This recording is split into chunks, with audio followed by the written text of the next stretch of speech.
Good morning guys. आज आपण निघालो आहोत अक्कलकोट श्री स्वामी समर्थ महाराजांच्या दर्शनासाठी. टोल नाक्यावर थांबलो तर आम्हाला एक पेरूवाला दिसला. पेरू म्हणजे मम्मीचे फेवरेट. मग काय, थोडे पेरू घेतले आणि पुढचा प्रवास सुरू ठेवला. जाताना आपल्याला सोलापूर हायवे लागतो. हा रस्ता एकदम मस्त आहे. थोड्याच वेळात जेवणाची वेळ झाली. सोलापूर हायवेवर बरेच छान रेस्टॉरंट आणि ढाबे आहेत. वाटेत आम्हाला दिसले चतुर्थी रेस्टॉरंट. मग आम्ही तिथे जेवणासाठी थांबलो. मग काय, फटाफट आम्ही जेवणाची ऑर्डर केली. जेवण चविष्ट होते. पोटभर जेवलो आणि मग आमच्या पुढच्या प्रवासाला सुरू केली. थोड्याच वेळात आम्ही मंदिरात पोचलो. सगळ्यात खास म्हणजे गर्दी अजिबात नव्हती. लेडीजसाठी वेगळी लाईन असल्याने आई आणि बायको पुढच्या रांगेत होत्या. थोडी शॉपिंग केली आणि प्रसाद सुद्धा घेतला. आणि दर्शनाच्या रांगेत असताना आम्ही वटवृक्ष मंदिर सुद्धा पाहिले.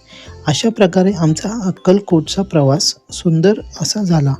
व्हिडिओ आवडला असेल तर नक्की लाईक, शेअर आणि सबस्क्राईब करायला विसरू नका. जय श्री स्वामी समर्थ.